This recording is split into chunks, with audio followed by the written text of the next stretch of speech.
Computer audio for streaming. So some of you have had some experience with computer audio. Almost all early computer audio experience for me anyway was pretty terrible, but fun at the same time.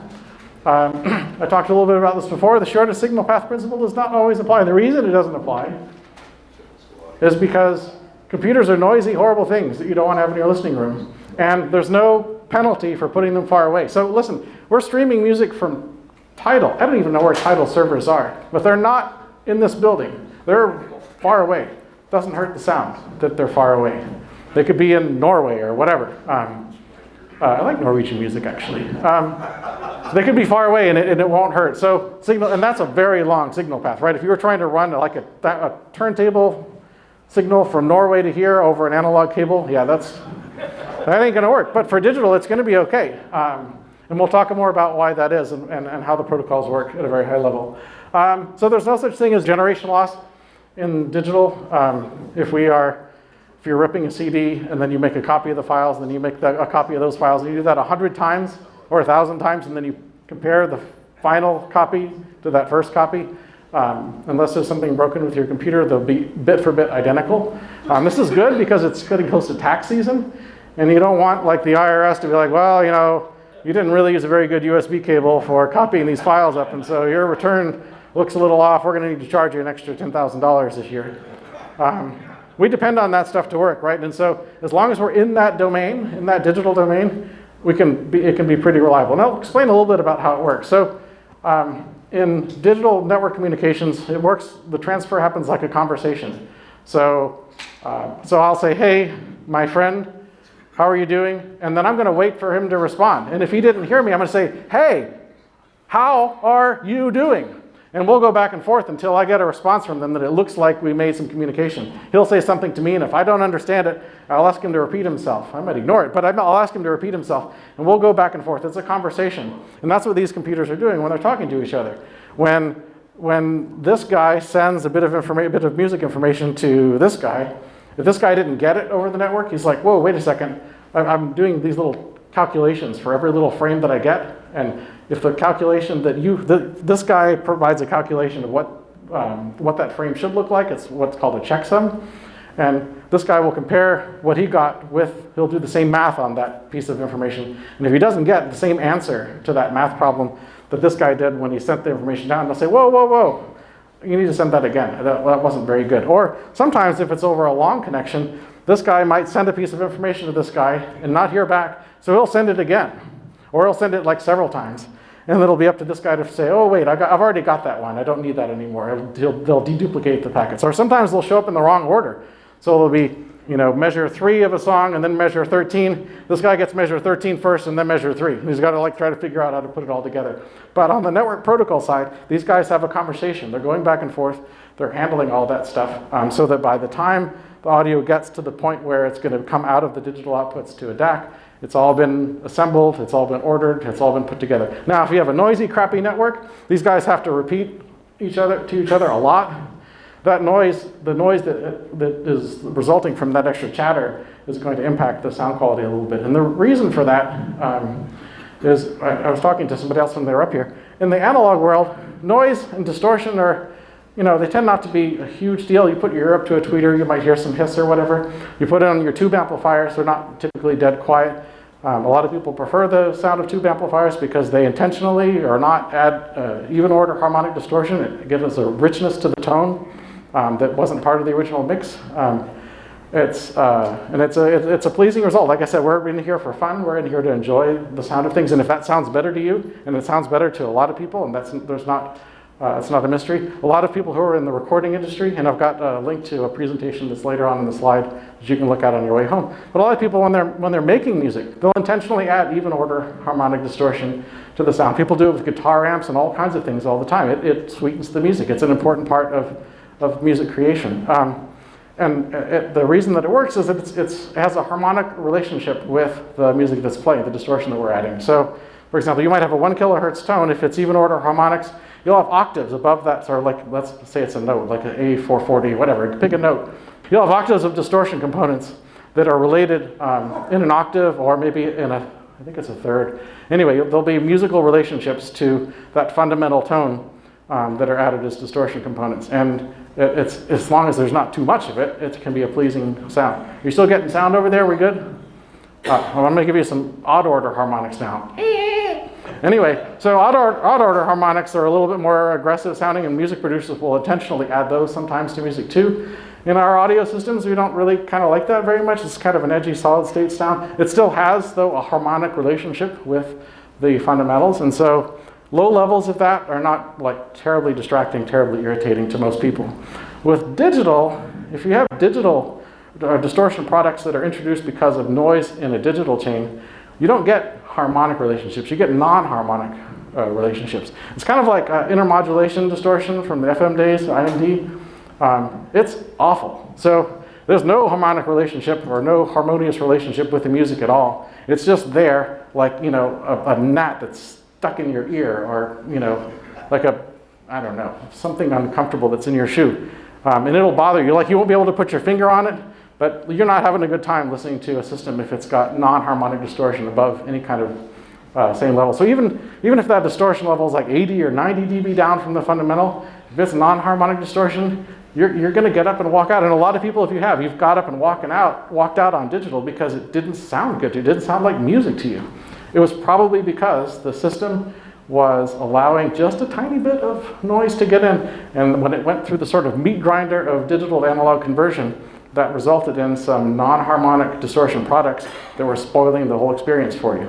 This guy's got some amazing stuff over here. I've got some cheap stuff over here that both try to do the same thing. I'm not going to claim that mine is better or whatever. Mine's cheaper and works pretty okay. But, you know, a lot of you guys have very kind of top flight systems, and you'll see some real benefit, I would imagine, from some of the solutions over here. So, and you can't probably get noise down to too low of a level. Like I said, the cheapest way to get rid of noise is to put the noisy things as far away from the system as you could possibly get them. There still can be noise to be dealt with, and there are a lot of solutions out there that you can apply to try to fix this. So noise is a bigger problem than you think. I think I've talked about that enough. We don't want fan noise and vibrations. That's kind of obvious. Vibrations, you know, if you've got a rack with tube amplifiers in them, and then you've got a CD player that's bouncing around or whatever, you probably experienced the impact of kind of mechanical vibrations and microphonic effect and all the rest of that stuff. Just common sense tells us we want to eliminate that as much as possible. In the olden days, like these home theater PCs, tried to remove some fans and do liquid cooling and all the rest of that stuff to try to get rid of some of the noise. Don't bother. Just get that stupid computer out of the listening room. It can make all the noise it wants to someplace else. Let it bother somebody else, and you don't have to worry about it. EMI, RFI, ground plane contamination. Proper grounding is, I think, is something that a lot of times we forget in an audio system. It's easy to kind of overlook. We want a single path to ground. Some systems, when we get over obsessive, we can end up with multiple ground paths, and you have ground currents that are traveling back and forth between components. That's not very good. Proper grounding doesn't solve every single problem, but it can solve a lot of problems. Even if you don't hear like an audible hum or a ground loop in your system, God help you if you do, because that's really awful. That you can still have currents flowing between components that are impacting the sounds that you do hear in a not positive way. It can reduce dynamics. It can add distortion that's not pleasant. So a single path to ground is really important. Hi-Fi makes some really cheap, inexpensive solutions for solving ground problems. A lot of times in computer audio, we end up with a lot of these wall warts that have two prongs and then like a barrel connector that goes into a device. And so there's no ground plug. There's no path to ground. It's kind of floating. And so you might need to add a path to ground for that device. There are little devices that have like a USB connector or a little clamp that'll sit on top of the edge of that barrel connector, and then it goes to like a speaker cable looking thing that has a banana plug. And that can go into one of these little white devices that gives you a clean path to ground. You don't want multiple paths to ground because, again, you get these sort of weird current problems, but you want a single path to ground for everything that's in your system. And if you're having trouble, or if you think you might be having trouble because you're audiophile nervosa like me, you can experiment with some of those things, and there are a lot of cool solutions out there.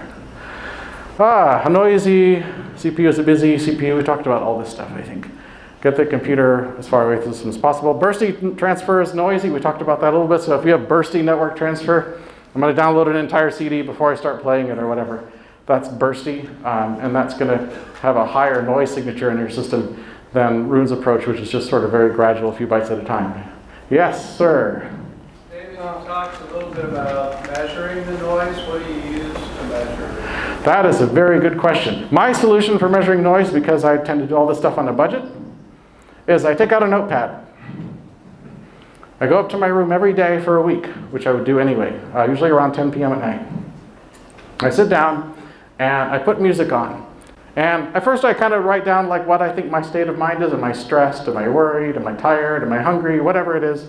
And then I listen just like I normally would. I try to zone out and just listen to music and enjoy music. At the end of my time, I write down like what did I do during that time period. Was I listening to albums from start to finish? Did I skip around a lot? Did I stop playing songs in the middle? Which is horrible in an audiophile world. You don't do that. You always listen to a song from start to finish. What the hell? What are you need to enjoy at least, like, if not album-sized chunks of audio consumption, you should at least, appreciate the artist enough to listen to an entire song from start to finish. So, like, what's my behavior? And I'll do this because my behavior varies a lot. So there'll be some days I could be listening to like a $500,000 system in the most perfect room, everything's perfect, and hate it. Because like I'm just not there. I'm not a reliable instrument for measuring this kind of stuff. Then there are other days where I can listen to almost anything and be happy. So over a period of time, I'll take these notes, and at the end of it, after I've made a change to my system, after a week or so, I'll take a look and see what my behavior was. And if it was better than the last time I did this exercise, then I know that I've done something that made the noise lower and that improved things. If I'm skipping around a lot, audiophile ADD is setting in pretty big time, I'm messing with my phone or whatever, then I know that whatever I did had a negative effect. Now there are devices, there's a device over here I think, if I may, it's a box with a thing, looks like a really small Geiger counter, there's a speaker on the back of it, and I think you put it up next to a component that may or may not be producing noise, and it acts sort of like a radio to try to tune in those noise frequencies and then play them out of the speaker. So that you can get a sense of it. There are other devices that will actually give you kind of a numerical or objective measure to noise. But we're in this audio hobby because of the experience, because of the joy that it brings. So my approach is a little more cumbersome than that.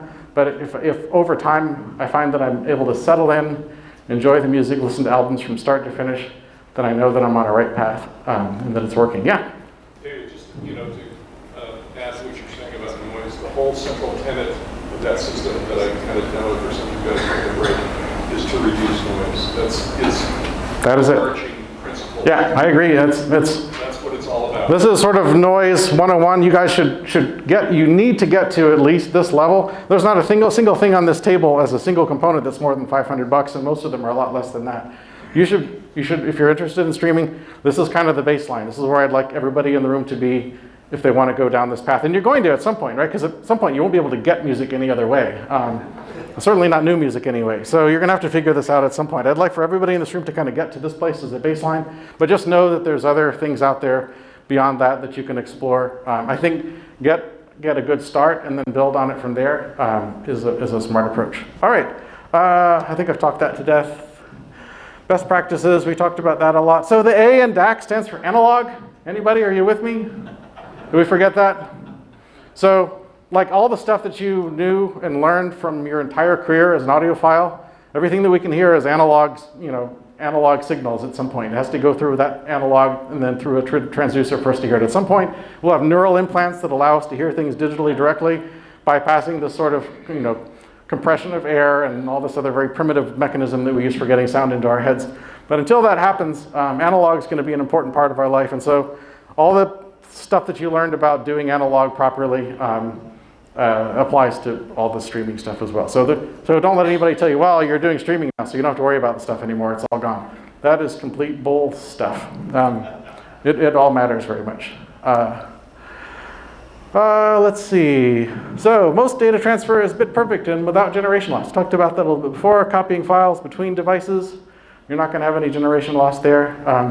I had a manufacturer audio engineer person who she absolutely insisted that she send music to me in a zip file because she had done tests, and if she sent music without it being in a zip file, then it sounded worse than if it was in a zip file.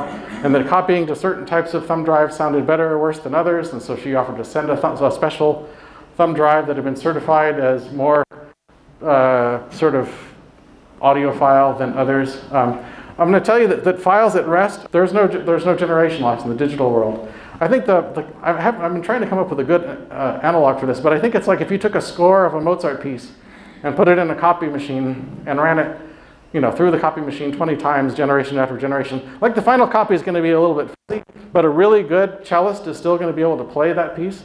It's still going to sound amazing. They may have to work a little bit harder to read it, but it's going to sound just as good as if they were playing from the original score that was penned by Mozart himself, right? So don't get too hung up on the digital side about generation loss. It's not a very good example because in the digital world, when we're copying files, they really are exactly the same, unless something went horribly wrong, because there's protocols in place that keep our tax records from getting mangled. What about jitter? Jitter, yeah, so jitter is an important thing too. So jitter is what happens when we have that child play the music. And if he's had too much coffee, his arm's shaking, he's rushing or not playing the notes along with everybody else, it's when we apply time to that data that was at rest to bring it to life, because we're sort of creatures that are stuck in time. We can't control that. We're always moving forward in time. When we take it from a persistent, piece of storage to something that has to be experienced over a period of time, the timing is very, very important. It's important when we're playing music. It's important when somebody's conducting music. If you have a conductor that's all over the place, the presentation is not going to sound well. That's the closest analog to jitter that I can come up with. But that part is very important. And it has been a big problem in the past. It's largely become much less of a problem because all these devices now, they don't trust the clock of the device that is sending them the signal. In the olden days when we had a CD transport and a DAC, the CD transport was pretty darn important. It still kind of is. The transport part is still kind of important because it can inject noise into the system. But the timing, the clock for the music and for the DAC came from the transport. It wasn't something that was built into the DAC. All of the DAC, modern DACs today all of them have clocks built into them. So they don't trust the clock of the thing that's sending them the data. They'll reclock that information. And so that problem is, and one of the things that's annoying about clocks and digital circuits is that distance, how far apart two chips are on a board, can affect the timing relationship between them. It's really, really tweaky, annoying stuff. So you want those two chips, that oscillator chip and the DAC chip that's receiving that clock signal, to be close together, but not too close to other things, and that the traces are all right. It's a very complicated business, and I don't know enough about it. But from what I do know, that proximity, getting that clock close to or in the right place inside the DAC is going to solve that problem to a large extent. So we talked about it a lot a decade or so ago, earlier in digital. It's largely become a non-issue today. Yeah? So, David, is there a difference between Ethernet cables and USB cables, quality-wise? If there's no generation loss, why should you buy an expensive? Oh, I'm so glad you asked that, and I'm probably going to talk about that. Oh, look at there. Beautiful segue. So everybody give this guy some applause here. He did a good job for us. Yeah. Very good, very good, very nice. So USB has a couple of different protocols. Unfortunately, the idiots, the geniuses who designed USB didn't design it for us. They designed it for all kinds of other applications. I think you all know that. When we're transferring data from our computer to a printer, for example, the printer and our computer have that kind of conversation that I talked about before. We send some data to the printer, and the printer says, all right, let me look at this checksum. Let me do some math on what you just sent me to see if this is really a picture of an egg or not. I don't know where I came up with that. Anyway, and if it doesn't like it, it'll say, hey, this is not right. Doesn't look, you need to send it again. And they'll go back and forth until you have a nice egg that can be printed out on your printer. Cat, okay, say it's a cat. Everybody likes cats. Not everybody likes cats. Dogs, everybody likes dogs. A steak, anyway. Whatever it is you're printing, that conversation will go back and forth. It might, if you use a really crappy USB cable with your printer, there might be more retransmits if you had a USB protocol analyzer on the line and you could watch those retransmits happen. You could get a sense of like how bad that was. The other problem with data USB cables, the USB spec requires exactly a 90 ohm impedance. It also requires that the impedance on each end of that cable be exactly 45 ohms. Well, most printer cables are like that plus or minus 15% or whatever. So when you're doing data transmission and you have impedance mismatches, as you kind of cross the borders of that transmission, you end up with reflections in the cable. And the reflections mean that you'll have more errors. And the errors mean that you'll have more retransmissions. And so, you know, a crappy USB cable will print your document. It'll eventually work unless it's badly broken. Like there's so many retransmits that the computer just gives up. But it'll work, yeah. So just to add to your comment, one of the things that's key to the question is when you were saying that it's transmitting back and forth through those missed, packets or whatever, when that USB receiver has to ramp up again and ramp up that voltage at either end, guess what? There's going to be more noise in the system. Right. More demand on the power supply, and that same power supply is either being used to power the DAC or it's close to one that's being used to power the DAC, and so that has an impact on everything. Yeah, so it ripples through the whole system. So with digital audio and with any kind of streaming protocol that we use over USB, like the little camera that you stick on top of your monitor or whatever else, the guys in the USB said, well, we don't know how long it's going to take for these retransmits to work. Probably the early USB cables were such crap that it happened a lot. And we don't want like the audio to stutter or the video to lose frames or whatever. So we're going to make this protocol called, I'm going to mispronounce it, synchronous. Yeah, thank you. Whatever that is. Good job. So what that protocol says is, look, I'm just going to send the information down the line, and the receiver will be able to detect. He'll still do the same math to figure out whether he got that information correctly or not. But if he got something that's bad, a bad frame over that USB connection, he's going to be like, here, DAC, I got a bad frame, and I'm going to tell you that I got a bad frame, and you're going to have to handle it. I don't know what to do with this. Guys, I can't, this is a streaming protocol. I can't go back and tell the receiver to send it again. The streaming protocol is just sending stuff in that protocol mode, in that mode over USB. There is no retransmit back and forth. It's like, a radio station. If or a satellite broadcast, if a bird flies in front of your satellite dish, you can't go and ask the satellite station to, hey, resend that frame because I missed the part where the guy kicked the goal or whatever. Like you're done. It's just your television will flicker or your DAC will try to invoke some error correction or interpolation, or it'll add some silence or whatever it does, it'll do. The receiver, its job is just to inform the DAC that, hey, something happened, and then you handle it. And so that's kind of the difference between those two. So that's why USB cables can make a pretty big difference in audio. If you have an audiophile grade USB cable, the termination on both sides is going to be within 1%, hopefully, or less, exactly 45 ohms. Typically, they'll separate, the USB cables have both power and data signals in them, as we all know. So there's 5-volt power to power a downstream device, whether the device uses it or not, it's there. Usually the power, even in a powered DAC, the power will be used to power the USB receiver chip in the DAC, even though the DAC may have a separate power source for all the rest of its circuits. Sometimes not, it just kind of depends. But a USB cable that's intended for audio will separate the power and the data signals, usually by some distance. They might use heavier gauge cables for the power cables. They'll do that. A lot of people will think, yeah, it's because we don't want that noisy DC power messing up our data signals. Nope. What we don't want is the data signals adding noise to that 5-volt DC power. We don't want the data signals corrupting the 5-volt power that's going down that line, because that's just a pipeline of noise into our DAC, which is going to result in that non-harmonic distortion and nastiness that we're trying to avoid. So there's some of the characteristics of a good USB cable. On the Ethernet side, years ago, when wired Ethernet at home became a thing, the noise level that was generated by an Ethernet cable was pretty large. It was awful. I read some articles, and I think I have a link in the index about why that was. But the design was not very good for early Ethernet. I'm talking about like 10 megabits or lower. It was not a good design. It was before we had twisted pair, which helps us with common noise rejection. And so these cables not only were susceptible to a lot of RF noise, but they also emitted a lot. So you have this like giant antenna/broadcast device that's running through your house with early Ethernet. The modern Cat, especially Cat 5e and especially Cat 6 and above, have very good shielding. There's very low crosstalk. There's very, very low noise. You can get it lower with stuff like this, but it's already it's already good enough that you're going to be probably not disappointed with the sound if you use that technology today.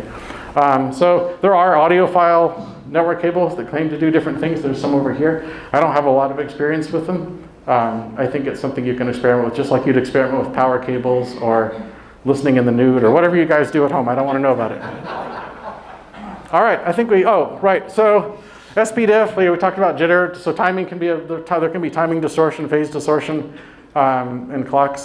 Some people, and there are one or two DACs out there that do HDMI in. HDMI is not a really great strategy for digital audio. It works fine for video and watching movies and that kind of stuff, but the problem with HDMI is that the clock for the digital audio comes from the video signal, so you have to have a video signal. And that's not noisy. So I think it's probably something that we want to try to avoid in our systems for now. Maybe it'll be a thing later on. CD ripping is not guaranteed to be a bit perfect. You have a scratch CD, it may not come out okay. CD drives vary in quality. A lot of them, the disc is actually clamped on by the center, and so the disc itself is kind of fluttering up and down as it's spinning around. It spins between 500 and 200 RPMs, depending on where you're tracking. Tracks from the inside to the outside, so it starts out spinning really fast, and then it slows down as the pickup gets closer to the edge. It's really a kind of a miracle that it works at all. If you like throw a CD into your computer and use iTunes or whatever else to do a rip, there's no kind of verification that data is correct. It's not like DVDs where the information is stored in kind of a block-oriented file system with checksums and a good protocol. It was done kind of in the early days of audio, so there's all kinds of technology you can read about. There are some redundant bits, and there's an ability for the transport to do some error correction and that kind of stuff, but it's not in a structured file system type format. So really the only way that you can know that you got a good rip from a CD is if I rip a CD, and then my friend Phil rips a CD, or Larry rips the same CD, and then we compare the results that we got back. We do some math on those, and if we all got the same results, it's highly unlikely that random errors produced exactly the same results for all three of us. So for CD ripping, we just do that kind of comparison, and that's how we know for sure that we're good. Are there better softwares for ripping CDs than others? I like anything that will integrate with the Accurate Rip database. They've got even a tab on their website that says what different softwares will do the XLD, DB Power Amp. There's a number of them. Anything that will integrate with that is good because, and there are some that are nicer to use than others, but I think the most important thing, if you're going to spend like friggin' 6 months ripping your CD collection, you don't want to do that twice. And if you get a CD, this happens to me a lot, if you get a CD that doesn't rip right, you'd like to know about it before you just kind of move on to the next one. Do I need to like borrow a copy of that CD from my friend because mine had a manufacturing defect? Sometimes they look perfect. They're just like a beautiful mirror, but they won't rip because there are manufacturing defects that prevent that. And there's no way that you would know, apart from maybe listening, if you can detect a little tick-tick here or something that's messed up. Sometimes the thing, it's difficult to hear the problems, but it's irritating that you spent the money for these things and you don't know if you're actually listening to a copy that's actually legit. Yeah? Just to add to that, XLD, which I use for ripping, there's a database that I think David alluded to that will tell you for the drive that you're using, which kind of protocol to rip with to minimize losses. So there's a way to kind of look at the drive inside your computer, whatever it is, and say it's let's use the blah, blah, blah, blah, yeah. Right? And then use this protocol to rip from that particular much used drive. Yeah, there are different drives that can kind of minimize the error. If I have a disk that won't rip, that has an error on one or two tracks, I'll usually try cleaning it. If that doesn't work, then I will put it in a different drive and try that. If that doesn't work, I'll go to Amazon and buy a replacement or Discogs or whatever else. And if that doesn't work, then I'll stomp around the house and be grumpy. Yeah? JRiver tells you how many retries it does per track? JRiver, I don't think JRiver integrates with Accurate Rip or whatever. So yeah, it'll tell you if it had to retry. Some of these ripping softwares, and I think JRiver does, will rip the same track more than once, and they'll compare the results, which can be better, I guess, a little bit, but nothing is as good, I think, as comparing it to a database of like 100 different rips of that same disk. The probability that 100 people got the same error at exactly the same place is negligible. Yeah, one more, and then we'll move. Just about I think I'm going to say it like the IS squared or IS cubed. I squared S, yeah, is another kind of interface. It's an interface that's intended to be used inside of a DAC. It's not really designed to be used between components. Well, that's why actually, I think it's one of my questions that was up here as well. I was asking about the matrix. Mm-hmm. Because apparently that does output that. And then I have a PS Audio DAC that I think it uses HDMI cable to do that. Yeah, the people use HDMI cables or Ethernet cables, not for the HDMI protocol or Ethernet protocol, but because it has the right number of pins and can electrically make those connections, and then they run a completely different protocol over them. It's a proprietary thing. Some people really like it. There can be some pretty impressive results, but it's on the fringe a little bit, I guess. So, but nothing wrong. I'm not saying there's anything wrong with it. I'm just saying that it's kind of out there a little bit. If you're looking at building kind of a basic system, or if you wanted to build, like if you go with a transport that is I2S out, and you really like that, your DAC selection just decreased by like 2 orders of magnitude, and you have to be okay with that choice, just like anything else. Computer audio tweaks problems. So we talked about some of these things. Galvanic isolation. I had people ask me about, one of the questions was, how do I achieve galvanic isolation over Ethernet cables? What do I do about that? Should I be worried? Because I'm connecting, I've got a computer, like normally, you ran, have you ever experienced with this? So you run like a 50-foot RCA cables from one room to another so that you can have sound in a different room, and now you've got all this humming or whatever. That's definitely a case where you've got some ground loop problems. How can I just completely do galvanic isolation between those two environments? And then isn't Ethernet cable, a really long cable that's running throughout my entire house and connecting all these rooms together, just going to create a kind of nightmare with all these things tied together? And the answer is that modern switch ports these days are magnetically coupled. So there is no kind of copper-to-copper connection between these two environments. And the reason they did this is because in data centers and other places where you've got all these servers plugged into different outlets with all slightly different ground voltages, everything would just blow up with all the currents flying everywhere if everything tried to have the same signal ground. So they don't. So there's just a transformer that's energized, and then it induces a current in another transformer, and that's where the network cable gets its signal. So there is no, you get kind of galvanic isolation for free. Now you don't get complete noise isolation for free, which is why you see all this stuff over here. It's still possible for noise to travel through a network cable, even through that galvanic isolation connection if there's noise in the network environment. And it's still possible for a network cable to pick up noise as kind of an antenna, although the problem is much lower now with Cat6 and Cat6C, the cables that have better shielding and common noise rejection. But that's something that if it concerns you, I've had some DACs that sounded worse when I used one of these off-the-shelf galvanic isolation solutions. That like it was a USB DAC that didn't work. Basically, it was making ticky sounds and just like dropping packets, and it created problems. So your mileage might vary. You have to kind of experiment with those and see, or do some of your own research. But they can be problem solvers if you really have a problem with galvanic isolation, say between a transport and a USB DAC. There's some solutions out there that you could experiment with to address that problem. If you don't have that problem, I know I told you that audiophile neurosis is a real thing and you should just try everything anyway. But for some of these things, if you don't have that problem and you're pretty sure that you don't, you're better off kind of solving other problems, like maybe you should add some tube traps to your listening room so that your room isn't so awful. And for the same money, you can get 10 orders of magnitude more benefit. That's an exaggeration. It's probably not 10 orders of magnitude, but it's way up there. We talked about fiber optic media converters. That's some of the stuff over here. Audiophile networking. There's these switches that you can buy if you're an audiophile that are designed to like introduce less noise into the system. Some people have found them to be very highly beneficial. It's something that you could experiment with. I have not experimented with them, so I can't comment, but it's a thing. Part of it is that my background just tells me that the conversation is going to solve the problem for me in an adequate way, and I'll be okay. I think I've mostly convinced myself that I'm okay without them, but Stephen's shaking his head back there. So, Well, it's got to be impossible to induce EMI in a fiber optic cable, isn't it? right, exactly. That's the whole idea.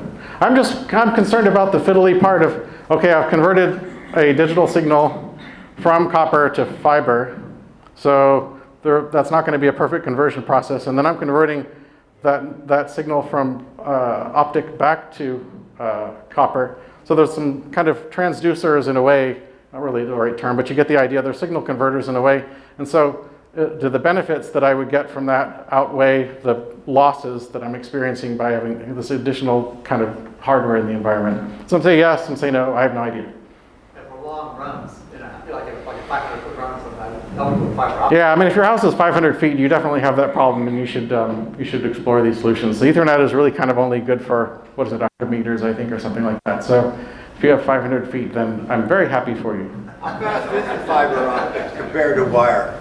It's been a while since I've looked at all this stuff. I think everything, Cat6e wire does 10 gigabits per second.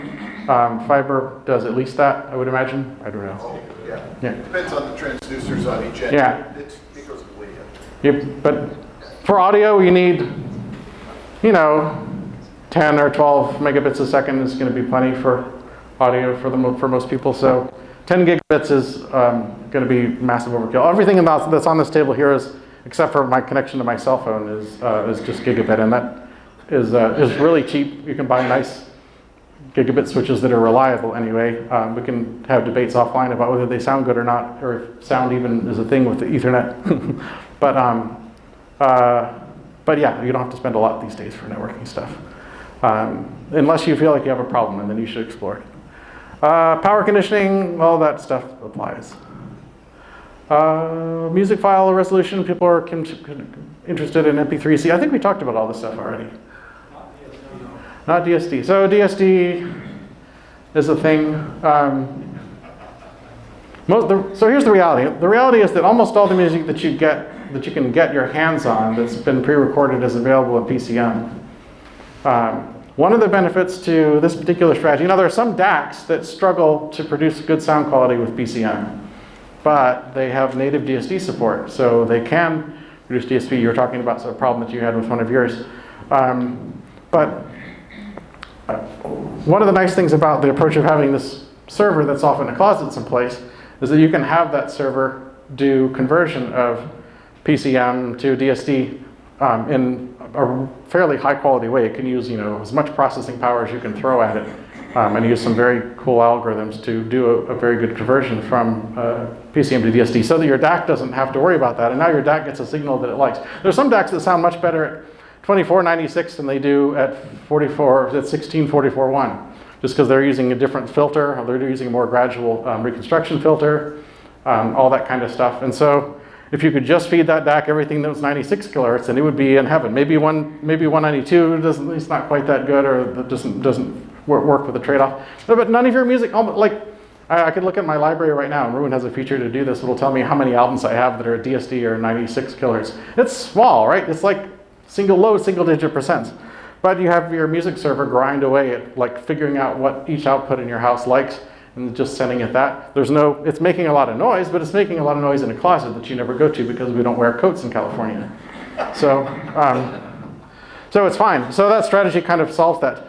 As far as commercially available DSD, is there any advantage or not? A lot of the music that's on pre-recorded SACDs was mixed and mastered in PCM. Even if they did the tracking in DSD, are we okay? All right, even if they did the tracking in DSD, the mixing and mastering very often was done in PCM, and then they converted it back to DSD again to put it on the SACD. So are you really getting DSD? In a lot of cases, I don't really even know that you are. I think the issue is more if you're ripping your SACDs to have on a server, then you would want to have some ability to play those files. Oh yeah, for sure. You're not going to go and convert those. Yeah, exactly. And to play them just like you would play an SACD, you have to have a compatible DAC. You have to have a transport that likes that DAC. So there's some Linux's ability to support streaming native DSD to DACs is kind of complicated. It doesn't work with every DAC. Leslie found an example, unfortunately, that's that case. But there are other streamers, there are other kind of network audio transports that may work with your DAC that are not based on Linux, or they're using something else. And so I wouldn't give up on that. But yeah, you should be able to ingest DSD files into your home music system, or maybe someday even stream them. I'm not aware of a streaming service that does DSD because it's pretty bandwidth hungry. But you should be able to ingest DSD into your system by buying DSD downloads, or if you've figured it out, ripping SACDs, and you should be able to play them in that way without your music streaming software modifying it. One of the things that's pretty surprising about Rune is, let's suppose you really like DSD, but you would also like to do a little bit of EQ, or maybe you want to apply some digital room correction, or maybe you're tired of having to die for your volume control because from one track to the next, or from one album to the next, the volume level is way different. So you'd like to have some volume leveling that's done by the server. And then for most solutions, you're going to have to take that DSD signal, convert it to PCM so that you can apply some DSP or volume leveling or whatever, and then convert that back to DSD. And then, you know, you're a purist, like you're not getting a real DSD signal from source to end. In Roon, you don't have to sacrifice for that. Roon's powerful enough that it can apply all of those, any kind of DSP that you want, including convolution filters for room correction, parametric EQ, volume leveling. If you're listening to headphones, you know, the cross, what am I saying? The headphone thing where crossfeed. You can do all that kind of stuff in Roon digitally to DSD file without it having to be converted to PCM. It uses a lot of horsepower, but it is possible to do. The fans on your computer will start spinning, but it works in a pure DSD way. Same thing goes for MQA with Roon. If you're playing an MQA file, you're like, well, my MQA DAC is not going to know what to do with the signal if you do anything to kind of mess up the signal. The whole point of MQA is to make sure that file or that stream is bit perfect from the studio all the way down to my DAC. So it needs to be MQA authenticated. Well, what Roon will do is it'll authenticate the stream and say, yep, it's a studio master stream, or maybe it isn't, but it'll tell you whether it's authenticated or not. It'll do the first level of unfolding, or what we call chord decoding, and then it will apply whatever filters you want. You can stack filters all you want to do room correction, crossfeed, or all the other things, volume leveling. And then it will take the MQA signal and add it back to whatever the results were of those calculations. It'll feed it to your DAC, and your DAC will recognize it as an MQA signal and be able to do the subsequent kind of DAC-specific unfolding and what do they call it? Some sort of time thing that they claim that's beneficial. I have no idea. I'm no expert on MQA, but Roon will allow you to do all of your MQA things and still have MQA as a result. And if that matters to you for MQA and for DSD, you don't have to give those things up. But I mean, come on. Almost all of our music still is PCM, and so we need that to work really, really well. We just don't want it to be compressed. The priority for all this stuff, it shouldn't be on format or delivery format or where you got it or how it got to you. It should be on the quality of the performance, quality of the mastering. You'll find huge differences in releases of the same album in some cases. But almost all those things, people compare these things and they say, well, I really like this better on vinyl. Well, because the master that was on vinyl is better. And and if that master was never available on digital apart from a needle drop, then you've got to buy a turntable, or if you want to listen to it, that's your only way. That's it. High-res is never applied to guarantee great mastering. I talked about my iPod example with the Cars album. Music break. Do we have time for this? We don't have time for this. We have like 13 minutes left. Who shot JFK? I don't know. If you know, tell everybody after the break. I talked some things about networking. Oh yeah, what are we talking about? How do you avoid buffering? Oh, it's a question, yeah. How do you avoid buffering? So the best way to avoid buffering is to tell your kids to stop playing Steam and watching 4K videos while you're listening to music, or get a better network connection for the most part. That networking quality in your house is really, really important to get right. Well, if I had more time, I'd talk to you about network topologies inside of your house. Most of us have sort of a black vertical looking box that we got from our cable provider that might have 2 or 3 or 4 switch ports on the back, and that's like the whole of your home network. For an audio environment, you're going to want to have a little bit more than that, probably. You're mostly, and this is why I did this for purposes of illustration here. This is pretend like that. This is that black box that's on your that you got from your cable provider, your network provider, AT&T, Comcast, or whoever else it is. You're going to want to have one of these guys, just an Ethernet switch. It doesn't have to be a fancy managed switch, but you're going to want to have a separate Ethernet switch for connecting your audio gear and some of your other stuff. This is a noise factory big time right here, and so you don't want that in your system. I've actually got a separate sort of smaller switch that's in my system. But for the most simple topology that you can have for a home network is one of these, and then you buy a big one of these. Like maybe you've got a big house with a bunch of rooms, you've got a bunch of different things that you want to connect. You run out of ports pretty quickly. Buy like a 48 port switch or something big, and have home runs run every place else in your house to this one big switch that's unmanaged and simple. There are some fancier ways that you can do things, but that'll be reliable, it'll be easy, it'll just work as long as you have electricity, and you'll be happy. So network topology, that's what we call kind of a star topology, where every device is a home run back to a single point that's all plugged into one big switch, and then that switch in turn has one cable that's going to this noisy thing. Number two, can a computer sound as good as a quality streamer? Because I have a customized computer designed optimized just strictly to be a media. Yeah, like I said, I mean, if you built like this $18,000 type of class of machine, you can get it to sound as good as a streamer. They do it, and they sell them, and people buy them. And yours is probably comparable, for all I know. But it's hard. Like you spend a lot of time and effort researching that, putting it all together, swapping out components, trying to measure your results and all that kind of stuff. Whereas a streamer, so this streamer here, this one over here, I got one of those kilowatt devices and plugged it in so that I could measure how much power it gets into it. It gets like 1.7 watts of power into it, or amps. 1.7 watts. 1.7 watts of power, almost nothing, right?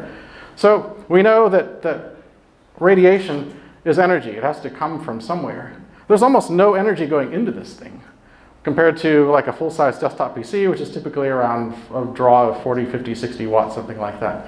So just knowing nothing else about like how it's constructed, how well the shielding's done, or whatever else, just the fact that the order of magnitude or two difference in energy that's going into the device tells us that the energy coming out of it has to be smaller. It'll be really tough to build a desktop PC, general purpose desktop PC, Intel Core i5, i7, or whatever, that's as electrically quiet as something small like this. Not only that, this is cheap too. So What is that again? this is a Raspberry Pi that has a DAC board built on top of it. A Raspberry Pi is a very popular sort of small board computer that you can traditionally buy for $35 that a lot of hobbyists are using. Bryston themselves bought one, and they modified it a bit, stuck it into a nice metal box with a display on it. It sells for $1,500. It's a Raspberry Pi and a little hi-fi Berry audio interface on it that you could build yourself. Would the thing that you build be as good as that? I have no idea. But I'm just saying that these are kind of accepted by the industry now as ways to build kind of low energy, low noise devices without having to reinvent all of this stuff. We are about out of time. Let me slide through these slides real quick, because I promised you that I would tell you some things. Some people ask me about like what are all the different kind of lossless streaming providers that are available. These are all the ones that I know of today. Amazon Music HD I don't really like very much because apart from very specific hardware from Denon and other folks, there's no lossless or no bit perfect way to stream from Amazon Music HD that I've found. There are desktop software, there's smartphone software. It all goes through that OS mixer, which can resample things or mess around with the bits. So I don't have a way to play Amazon Music HD in a bit perfect way, so I'm uninterested in that. Deezer did a thing with Sonos. They're integrating with DTS, the Play-Fi thing. They're not available for Roon yet. I would love to see Roon add them. High-res audio is a thing that I played around with a little bit when I was visiting Europe. It's pretty nice. If you like classical music, they've got a pretty deep library there. I'd love to see Roon do an integration there. Apparently the high-res audio guys are keen to do an integration with Roon. It's just a matter of getting on the schedule for them. So look for that. That might show up at some point. These are all the ones that are available now. As far as I know, none of these guys are profitable. So, you know, sign up for all of them. Send your money. You'll help support the industry. These are the lossy ones that you're all familiar with that we hate. I mean, we don't hate. They're great. If you're listening, if you're jogging, you're listening in a car, you don't want to run up your cell phone bill if you don't have an unmetered plan. These are great kind of alternatives. Spotify, I've not used it very much, but from what I understand, it's got some very good social aspects, so you can listen to what Beyonce listens to or whatever, if that matters to you. Home networking, we talked about that. There was going to be a break. So here I've got some examples of some streamers that you could buy. These are all actually links, so once you have the slide, you can actually click on them, and they'll take you to a place that presumably has something to do with what the words say.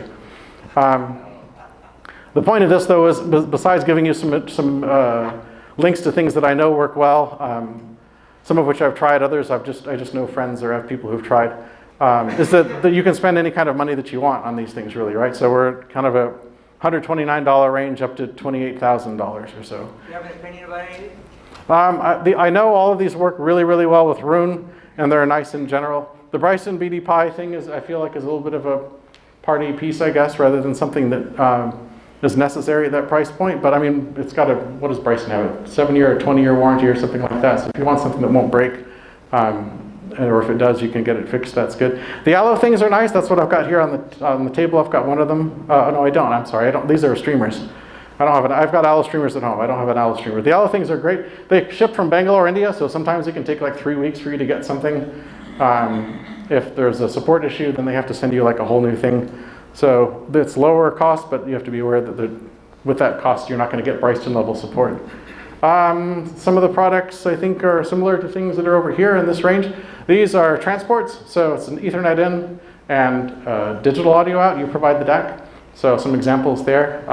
I got that NanoPi Neo 2 for $39. It's kind of a hoot. It's a super small computer. It's like a 1-inch cube, basically. It just barely has enough space on the back for an Ethernet port and a USB port. Works great as a streamer. Sounds really, really good. It does not come sort of ready to go. You have to like use really small hands and a screwdriver to put everything together. And then the operating system that's on the little card that comes with it doesn't run any of this stuff, so you have to reflash that. So talk to me later on if you're interested. It's some DIY work required, but it's like sort of the cheapest way I know to dip a toe into separating your computer from the rest of your system. And then we talked about some of this other stuff. So one of the things I wanted to do before we leave, I've made a point, and I want to make sure that it didn't get lost in all of my rapid rambling.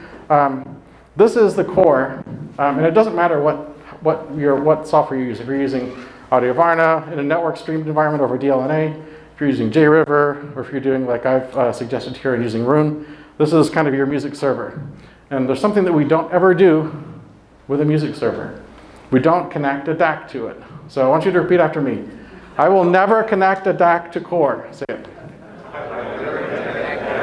One more time. One more time, louder.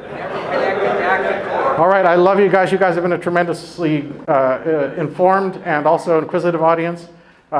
We will probably, I'm not sure when the portcullis drops so that we can't get out of here anymore, but we'll start at some point packing things up. I'm happy to entertain some questions.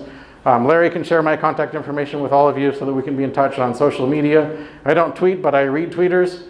I'm on Facebook a lot since I worked there. And I have email, and I still have a phone if it's still working over there. So again, thanks so much. I'm going to drop off for now and we'll go.